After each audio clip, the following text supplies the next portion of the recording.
اللهم صل على سيدنا محمد يا رب صل وسلم دائما. الحمد لله رب العالمين والصلاة والسلام على خاتم النبيين وعلى آله وأصحابه أجمعين وبعد. أعوذ بالله من الشيطان الرجيم. بسم الله الرحمن الرحيم. يقول الله عز وجل ما المسيح ابن مريم إلا رسول قد خلت من قبله الرسل وأمه صديقة كانا يأكلان الطعام. صدق اللہ العظیم. سامعین و ناظرین، قرآن حکیم کی یہ آیت جو ہم نے آپ کے سامنے تلاوت کی ہے، مل مسیح ابن مریم الا رسول، کہ نہیں ہے مسیح ابن مریم مگر ایک رسول، قد خلت من قبلہ الرسل، بے شک گزر چکے ہیں ان سے پہلے کئی رسول، وَأُمُّهُ صِدِّيقَةٌ، اور ان کی والدہ ماجدہ صدیقہ ہیں. کانا، وہ دونوں یعنی مسیح ابن مریم اور ان کی والدہ یعنی مریم، وہ دونوں کھانا کھاتے تھے. یہ ہے اس آیت کا سیدھا سادہ ترجمہ. مگر اس آیت سے مرزا غلام احمد قادیانی نے یہ 29 میں سے 5ویں آیت ہے، یہ یاد رکھ لیں. جو 30 کا یہ بہت ہلہ گلا کرتے ہیں نا جی، 30 آیت سے مرزا صاحب نے ثابت کیا ہے، یہ 29 میں سے 5ویں آیت ہے، یاد رکھیں. اب آپ خود دیکھیں گے کہ اس آیت کے اندر اللہ تعالیٰ نے کہاں حضرت عیسیٰ کا ذکر کیا ہے کہ وہ فوت ہو چکے؟ کسی جگہ نہیں.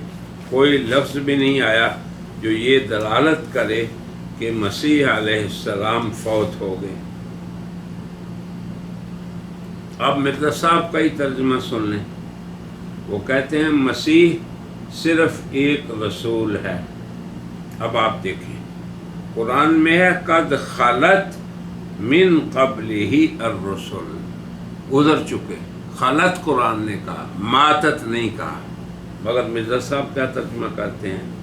وہ کہتے ہیں اس سے پہلے نبی فوت ہو چکے ہیں. کہاں اللہ نے فوت ہونے کا لفظ بولا ہے؟ کہاں کہا ماتت؟ موت، اس کا ترجمہ اردو میں لوگ فوت شدہ کہتے ہیں، یا اس کا معنی یہ کرتے ہیں جی فلاں فوت ہو گیا، یعنی اذا مات، جب وہ مر جائے. قرآن میں کوئی لفظ نہیں. پھر آگے ترجمہ کرتے ہیں اور ماں اس کی صدیقہ ہے. جب وہ دونوں، اب آگے دیکھیں ترجمے میں گڑبڑ، جب وہ دونوں زندہ تھے تو طعام کھایا کرتے تھے. اب آپ دیکھیں الفاظ یہ ہیں کہ نہیں ہے مسیح ابن مریم مگر ایک رسول، قد خلت، گزر چکے ہیں ان سے پہلے کئی رسول، الرسول کی جمع ہے، اور ان کی ماں صدیقہ ہیں. وہ دونوں کھایا کرتے تھے، یا کلانے کھایا کرتے تھے، الطعام کھانا. عام آدمی تھوڑی بہت عربی بھی جو سمجھا ہو وہ سمجھ سکتا ہے. اس کا ترجمہ مرزا صاحب نے کیا کیا؟ مسیح صرف ایک رسول ہے، درست ہے، اس سے پہلے نبی فوت ہو چکے، اس کا کوئی قرآن کے الفاظ سے تعلق نہیں. اور ماں اس کی صدیقہ ہے. جب وہ دونوں زندہ تھے تو طعام کھایا کرتے. پھر اس کے آگے یہ لکھتے ہیں یہ آیت بھی صریح نص ہے حضرت عیسیٰ کی موت پہ. کہاں ہے؟ کہاں ذکر ہوا حضرت عیسیٰ کی موت کا؟ کیونکہ اس آیت میں و تصریح بیان کیا گیا ہے کہ اب عیسیٰ، حضرت عیسیٰ اور ان کی والدہ مریم طعام نہیں کھاتے. کہاں ذکر کیا ہے؟ ان کے کھانے کا ذکر ہے، نہ کھانے کا ذکر ہی نہیں. یہی تو دجل ظاہر ہوگا میرے صاحب کا. قرآن نے اپنی نص میں یہ تو بتایا ہے کہ وہ کھانا کھاتے تھے، یہ نہیں کہا کہ اب نہیں کھاتے. تو یہ اب نہیں کھاتے یا جب تک کھانا کھاتے تھے وہ زندہ تھے، تو یہ اضافہ ہے. آگے چلیں. ہاں کسی زمانہ میں کھایا کرتے تھے، جیسا کہ کانا کا لفظ اس پر دلالت کر رہا ہے، جو حال کو چھوڑ کر گزشتہ زمانہ کی خبر دیتا ہے. اب ہر ایک شخص سمجھ سکتا ہے، مرزا صاحب بھی سمجھ سکتے ہیں، مسلمان تو نہیں سمجھ سکتے، کہ حضرت مریم، اب آپ دیکھیں اضافہ ہو رہا ہے، طعام کھانے سے اس وجہ سے روکی گئی کہ وہ فوت ہو گئی. یہ ہے طرز استدلال مرزا صاحب کا. اور چونکہ کانا کے لفظ میں جو تثنیہ ہے، یعنی دو کا صیغہ ہے نا، حضرت عیسیٰ بھی حضرت مریم کے ساتھ شامل ہیں. تو اب یہ تو بتا دیا قرآن نے کہ وہ دونوں کھاتے تھے. یہ نہیں کہا کہ وہ دونوں مر گئے، یا نہ ہی یہ کہا کہ اب نہیں کھاتے اس لیے کہ وہ مر گئے ہیں. یہ مرزا صاحب کا بھودا استدلال ہے. آگے دیکھیں. حضرت عیسیٰ بھی حضرت مریم کے ساتھ شامل ہیں اور دونوں ایک ہی حکم کے نیچے داخل ہیں. یہ ہے اصل دجل. یہ کون کہہ رہا ہے؟ مرزا صاحب. لہذا حضرت مریم کی موت کے ساتھ ان کی موت بھی ماننی ہے. حضرت مریم پڑی، حضرت مریم کی موت کے ساتھ ان کی موت بھی ماننی پڑی، یعنی عیسیٰ کی، کیونکہ آیت موصوفہ بالا میں ہرگز یہ بیان نہیں کیا گیا کہ حضرت مریم تو بوجہ موت کھانے سے روکی گئی، لیکن حضرت ابن مریم کسی اور وجہ سے. دونوں چیزیں نہیں. یہ تو اضافہ مرزا صاحب کی طرف سے. تو اب ہماری گزارش یہ ہے کہ پہلے اس کے کہ ہم اس پہ رد کریں. ہم یہ بتانا چاہتے ہیں عام اپنے برادران کو کہ قرآن کریم کو سمجھنے کے بھی کچھ امور ہیں، اصول ہیں، کچھ ضابطے ہیں، بلکہ ہر عقل مند کا کلام بھی انہی ضابطوں کی روشنی میں سمجھا جائے گا، اور کچھ وہ زائد امور جو قرآن کے لیے شرط ہیں. پہلی بات یہ ہے کہ ہم یہ سمجھیں کہ قرآن حکیم کی جو آیات ہیں، ہر آیت کا ایک سیاق و سباق سے گہرا تعلق رہتا ہے. کسی آیت کا درست مفہوم اس کے سباق و سیاق کے بغیر معلوم نہیں ہو سکتا. یہ بات آپ کی سمجھ میں آ گئی؟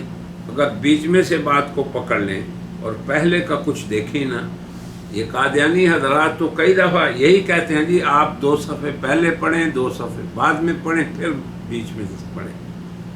اور خود جب اپنی دلیل ثابت کرنی پڑتی ہے تو نہ پہلے کو دیکھتے ہیں، نہ سباق کو، اور نہ ہی سیاق کو دیکھتے نہیں کہ کس سیاق میں یہ آیت آئی ہے، اس سے پہلے کیا ہے. سباق و سیاق اسے کہتے ہیں. دوسری بات، قرآن حکیم کی ہر آیت اور ہر آیت کا ہر کلمہ دیگر کلمات سے جوڑ رکھتا ہے، ربط رکھتا ہے، مربوط ہوتا ہے. کسی آیت کا درست مفہوم جاننے کے لیے اس آیت میں جو کلمات آئے ہیں، جنہیں ہم مفردات کہتے ہیں، الفاظ جو ہوتے ہیں، ہر لفظ کے، ہر مفرد کے معنی کو جاننا بھی ضروری ہے. تیسری بات یہ بھی یاد رکھیں کہ ہر کلمے کا، چونکہ قرآن عربی زبان میں ہے، اِنَّا جَعَلْنَاهُ قُرْآنًا عَرَبِيًّا لَعَلَّكُمْ تَعْقِلُونَ. اس کو سمجھنے کے لیے ضروری ہے کہ عربی کے ضابطوں کو بھی آدمی سمجھے. اور یہ بات تو ہر لغت کی ہے، قرآن کی بھی ہے، عربی کی بھی ہے، کہ ہر لفظ کے لیے ایک لغوی معنی ہے، یا آپ یہ کہہ سکتے ہیں کہ ہر لفظ کے سامنے مقابلے میں اس کا مفہوم ہوتا ہے۔ اب آپ دیکھیں لفظ عینک، اب اس کے سامنے یہ ہے، لفظ پینسل اس کے سامنے یہ ہے، اسی طرح کتاب اس کے سامنے یہ ہے۔ اسے کہتے ہیں ہر کلمہ کا لغت میں اس کا معنی ہوتا ہے، اسے وضعی معنی کہتے ہیں۔ اور کوئی بھی لفظ بغیر کسی قرینے کے اس پہ خود بخود دلالت کرتا ہے، اور اگر کوئی لفظ اپنے معنی سے علاوہ کے لیے ہم بولنا چاہیں، جیسے مجازن بولنا چاہیں مبالغے کے لیے، تو اس کے لیے پھر قرینہ ہوتا ہے۔ مگر بغیر قرینے کے کسی لفظ کو آپ اس کے وضعی اور لغوی معنی سے ہٹا نہیں سکتے۔ یہ قادیانی والا کام نہیں کرنا کہ اپنی طرف سے الفاظ بڑھاتے جائیں، لفظ کو ادھر سے اٹھا کے ادھر لے جائیں، جیسے ابھی میں نے ترجمہ میں مقابلہ کر کے بتایا۔ تو یہ تمام امور جو ہم نے ذکر کیے کہ آیات کا سباق و سیاق دیکھا جائے، آیات کے اندر وارد جو کلمات ہیں، مفردات ہیں، مثلا یہی آیت ہے مل مسیح، ماں کو دیکھا جائے، مسیح کو دیکھا جائے، اللہ کو دیکھا جائے، رسول کو، اسی طرح یہ مفردات کے معنی ہیں، یہ مفردات ہیں اور ان کے پھر معنی۔ پھر یہ بھی دیکھیں کہ آیات کا بھی ربط ہوتا ہے۔ یہ آیت کن آیات کے بعد آئی ہے، جب تک آپ یہ نہیں سمجھیں گے اس آیت کو بھی نہیں سمجھ سکتے۔ اب مرزا صاحب نے تو یہ کہہ دیا کہ مسیح ابن مریم ایک رسول ہی ہیں، اور وہ ان سے پہلے جتنے نبی تھے فوت ہو گئے، تو مسیح سے پہلے اگر سارے نبی فوت ہوئے تو مسیح کے فوت ہونے کا تو ذکر ہی نہیں۔ یہ بھی دیکھیں عقل کی بات، انہی کی بات کو یہ ایک سوچے۔ اب دیکھیں انہی کا ترجمہ دیں، مسیح صرف ایک رسول ہے، اس سے پہلے نبی فوت ہو چکے ہیں۔ چلیں جی خلت کا معنی فوت ہو چکے لے لیں، تو پھر مسیح کہاں فوت ہوئے؟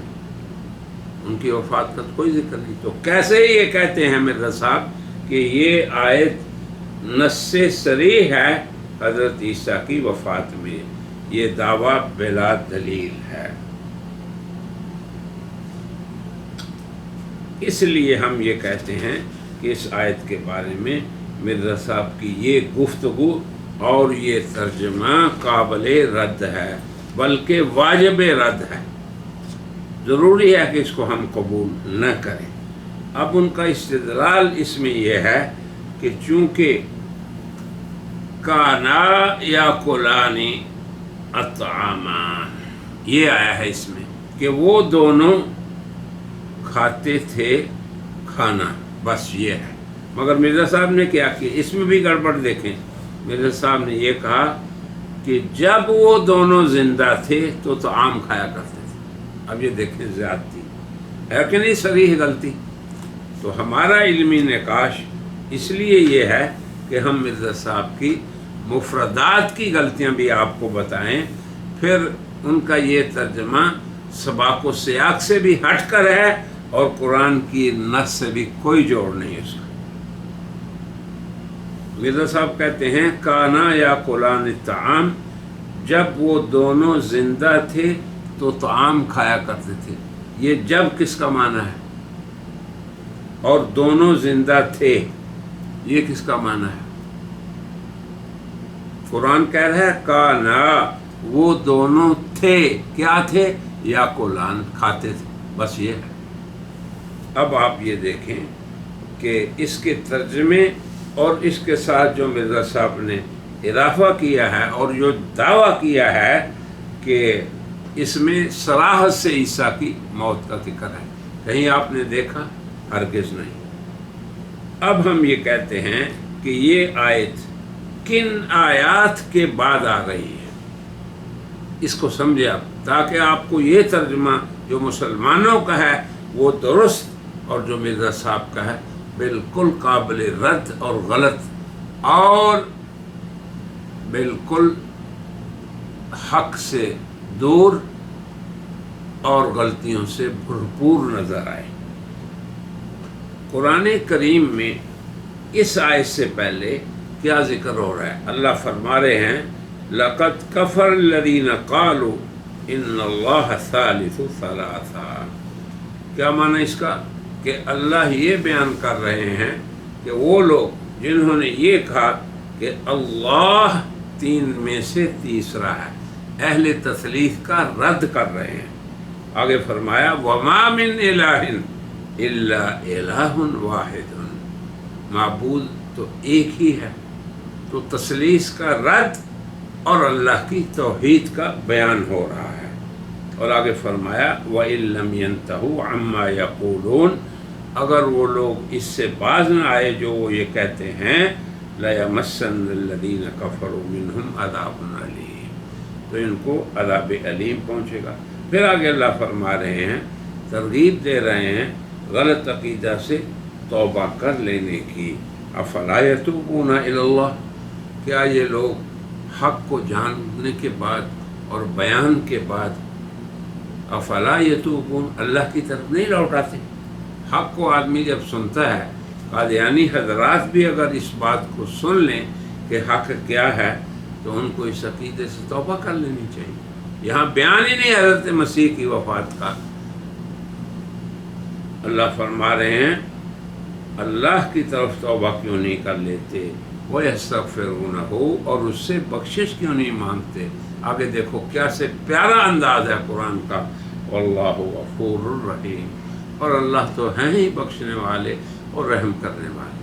اب آپ دیکھیں یہ ہے سیاق اس آیت سے پہلی آیت، تو اس پہلی آیت کی سیاق میں یہ آئی ہے کیا کہ اللہ تثلیث کا رد اور اپنی توحید کا اثبات فرما رہے ہیں۔ تو اس کے ذیل میں اللہ آگے کہتے ہیں مل مسیح ابن مریم، اے لوگو جو مسیح کو الہ بناتے ہو تم، پتہ نہیں کس لیے، یا اس کی ماں کو، وہ تو صرف ایک اللہ کے رسول ہیں اور ان کی والدہ صدیقہ ہیں، مقام صدیقیت پہ فائز ہیں۔ اور آگے فرمایا وہ تو دونوں کھانا کھاتے تھے۔ تو یہ کس بات کی دلیل اللہ دے رہے ہیں؟ ان دونوں کا کھانا کھانا ان کے الہ نہ ہونے کی دلیل ہے۔ وہ معبود نہیں ہو سکتے، وہ اللہ نہیں ہو سکتے، وہ الہ نہیں ہو سکتے، بس اتنی سی بات ہے۔ اب آپ دیکھیں کہ جو آدمی کپڑے پہنے وہ الہ نہیں، جو آدمی سردی جس کو لگے وہ الہ نہیں، گرمی جس کو لگے وہ الہ نہیں، جس کو لوگوں کی خدمت کی ضرورت ہو وہ الہ نہیں۔ تو سوال یہ ہے کہ اللہ نے یہ ساری باتیں کیوں ذکر نہیں کی؟ اگر یہ کوئی اعتراض کرتا ہے تو آدمی اس کو عقل سے جواب دیتا ہے کہ انسانوں کی محتاجی بیان کرنے کے لیے ان کی ساری ضرورتوں کو بیان کرنا ضروری نہیں، ایک ضرورت کو بتا دیں تاکہ آپ یہ ثابت کر سکیں کہ ضرورت مند خدا نہیں ہو سکتا، ضرورت مند الہ نہیں ہو سکتا۔ یہ حکمت ہے دونوں کے ذکر کرنے کا۔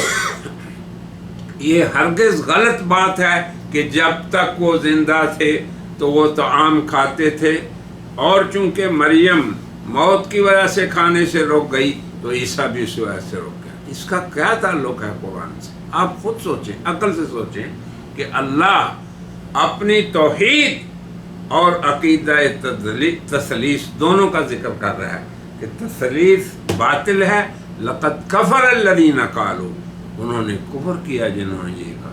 یہ تو ایسے ہی ہے کہ آپ یہ چھوڑ دیں لقد کفر الذین قالوا اور آگے کہہ دیں ان اللہ ثالث ثلاثہ، بے شک اللہ تین میں سے تیسرا ہے، اور کہیں جی قرآن سے ہم نے تثلیث ثابت کر دی۔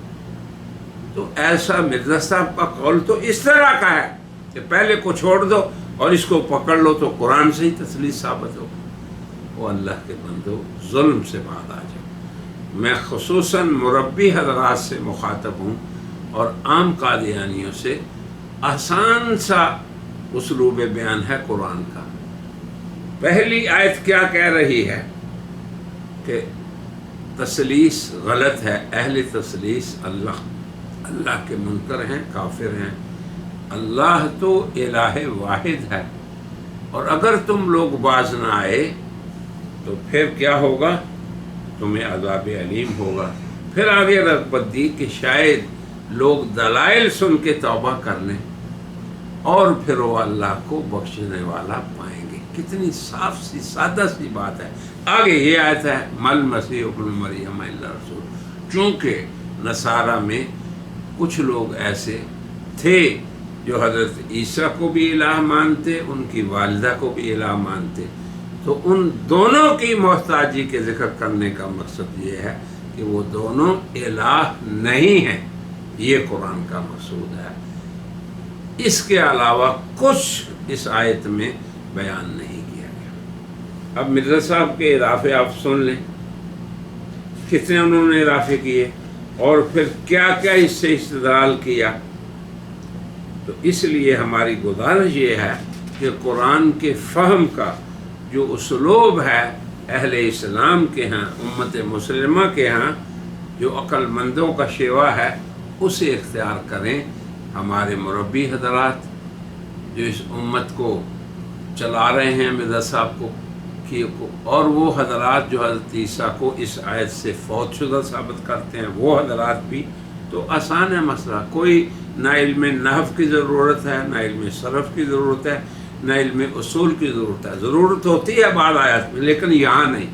یہاں اتنی بات یاد رکھیں کہ قرآن کریم کی کسی آیت کو سمجھنے کے لیے اس کے سباق و سیاق کو دیکھیں، بس اتنی سی بات ہے کہ کس سیاق میں وہ آئی ہے، اس سے پہلے کیا ہے۔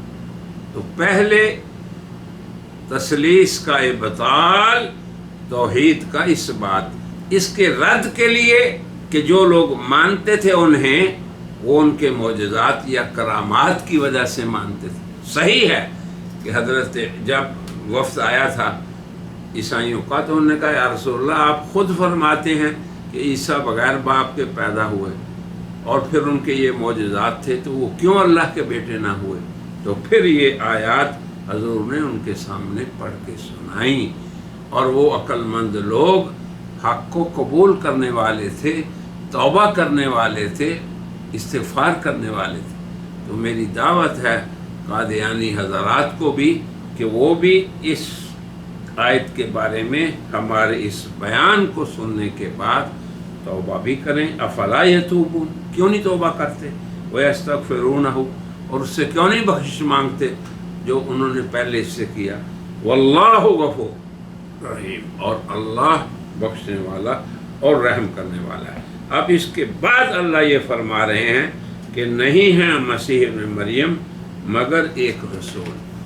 پھر آگے فرمایا قد خالت من قبلہ الرسل، ان سے پہلے بہت سے رسول گزرے، وہ بھی کھانا کھاتے تھے، وہ بھی الہ نہیں تھے، ان کے پاس بھی معجزات تھے، جیسے عیسیٰ کے پاس، موسیٰ کے پاس بھی معجزات تھے، ابراہیم کے معجزات تھے۔ تو یہ تو اللہ کی سنت ہے کہ اللہ اپنے انبیاء کی تائید میں ان کے ہاتھوں پہ معجزات کو ظاہر کرتا ہے۔ معجزہ کے ظہور سے کوئی نبی الہ یا اللہ نہیں بنتا، اور ایسے ہی کرامات کے ظہور سے بھی کوئی ولی الہ یا معبود نہیں بن سکتا۔ مسلمانوں کو بھی سوچنا چاہیے کس قدر شرک کی وبا ان میں پھیل رہی ہے آج کل۔ تو اب جو قرآن پاک کا مقصد تھا وہ ہم نے آپ کے سامنے پیش کر دیا۔ تو اللہ تعالیٰ صرف اتنا بتانا چاہتے ہیں کہ ابن مریم، یہ دیکھیں اللہ کے رد کا طریقہ، مسیح کو ابن مریم کہہ کے یہ بیان کرنا چاہا اللہ نے کہ وہ ایک انسان تھے جن کے وجود کو اللہ نے ایک عورت سے پیدا فرمایا۔ تو جو اپنے وجود میں کسی دیگر کا محتاج ہو وہ کیسے معبود ہو سکتا ہے؟ تو مل مسیح ابن مریم۔ اب آپ دیکھیں یہ آیت کا شروع سے آخر تک اللہ رد کرنا چاہتے ہیں اہل تثلیث کا اور ثابت کرنا چاہتے ہیں اپنی توحید کو۔ تو جب یہ فرمایا مل مسیح ابن مریم، تو اس میں بھی رد ہے کہ جو شخص اپنی پیدائش میں ماں کا محتاج ہو، چاہے اپنی پیدائش میں اللہ نے اس کو آدم کی طرح پیدا فرما دیا، آدم کو بغیر ماں باپ کے اور مسیح کو صرف ماں سے بغیر باپ کے، مگر محتاج تو وہ ہے، تو محتاج الہ نہیں ہو سکتا۔ دوسرا امر یہ فرمایا کہ تم جب مسیح کے معجزات تم نے دیکھے، اللہ نے بڑی ان کی تائید فرمائی، ایدتک بروح القدس تکلم الناس فی المہد وکہلا وَإِذْ تَخْلُقُ مِنَ الطِّينِ، یہ سب معجزات ہیں حضرت عیسیٰ کے، جن کے یہ حضرات منکر ہیں۔ قرآن حکیم نے صراحت سے ان کے معجزات کو بیان کیا، ان کی موت کو کہیں ذکر نہیں کیا۔ یہ بالکل کذب بیانی ہے کہ صراحت سے اس آیت میں ان کی موت کا ذکر ہے۔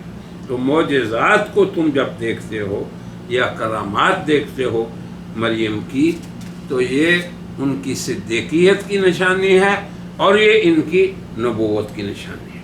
پھر آخر میں فرمایا، یہ دونوں کی حاجت بیان کرنے کے بعد حالت کہ مسیح ابن مریم ہے اور دونوں محتاج ہیں اللہ کے اپنے وجود میں، اور مسیح پیدائش میں ابن مریم ہے، تو ابن مریم کیسے ابن اللہ ہو سکتا ہے؟ یہ رد ہو رہا ہے تثلیث کا۔ پھر آگے فرمایا کہ ان دونوں کو، چونکہ بعض لوگ مریم کی بھی عبادت کرتے تھے علیہ السلام کی اور مسیح کی بھی، تو پھر دونوں کا ذکر کیا اور دونوں کی محتاجی کو یوں بیان کیا کانا یاکلان الطعام، وہ تو دونوں کھانا کھاتے تھے۔ یہ واضح کر دیا کہ کھانے سے مقصود بدن کی پرورش ہے۔ کچھ مدت تک انسان جب کھاتا ہے تو اس کے بعد بے نیاز ہو جاتا ہے، پھر دوبارہ اس کو اس کی حاجت ہوتی ہے، لہٰذا کھانے کا محتاج کیسے الہ ہو سکتا ہے، کیسے معبود ہو سکتا ہے؟ تو جب مسیح ابن مریم اور ان کی والدہ ماجدہ دونوں کھانا کھاتے تھے تو دونوں معبود نہ تھے۔ اور آگے فرمایا وَمَا مِنْ إِلَٰهٍ إِلَّا إِلَٰهٌ وَاحِدٌ، معبود تو صرف ایک وحدہ لا شریک ہے جو غنی ہے اور محتاج نہیں۔ تو یوں ان آیات سے حضرت مسیح ابن مریم اور ان کی والدہ کی الوہیت کی نفی تو اللہ نے فرما دی۔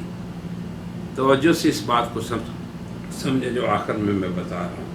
یہاں پر موت و حیات کا ذکر مقصود نہیں، کیونکہ وہ زندگی میں بھی اگر کوئی ان کو پوچھتا ہوگا یا وفات کے بعد بھی، تو اللہ تعالی ان کی عبادت سے لوگوں کو منع کر رہے ہیں قیامت تک، تو اس کا موت و حیات سے کوئی تعلق نہیں ہے ہی نہیں۔ تو اس مضمون کا نہ دونوں کی موت سے تعلق ہے نہ دونوں کی حیات سے، ہاں تعلق ہے دونوں کے محتاج ہونے کے بیان سے، تاکہ ان کی الوہیت کی نفی ہو سکے۔ وہ زندہ تھے اس وقت، وہ وفات پا چکے، اس کا کوئی تعلق ہی نہیں۔ اس آیت سے وفات کو ثابت کرنا ایک لیانی امر ہے۔ جب اللہ نے اس بات کو ذکر نہیں کیا تو پھر آپ کیسے اس مفہوم کو اس آیت میں ڈال رہے ہیں؟ تو ان کی الوہیت مسیح کی اور مریم کی یہ نفی مقصود تھی، اور اللہ کی الوہیت کا اس بات۔ یہاں پر اللہ کا مقصود کسی کی موت کو یا کسی کی حیات کو اس کی نفی کرنا یا اس کا اس بات کرنا مقصود ہی اللہ تعالیٰ کا نہیں ہے، اور یوں حضرت مرزا صاحب اپنے مقصد میں ناکام ہوئے، کامیاب نہیں ہو سکے۔ بس میری دعا ہے کہ اللہ تعالیٰ ابنائے قادیانیت کو اس قدر آسان سبق جو ہم نے دیا سمجھنے کی توفیق عطا فرمائے، اور اللہ تعالیٰ ہماری اس محنت کو اپنے دربار میں قبول فرمائے۔ وآخر دعوانا ان الحمد للہ۔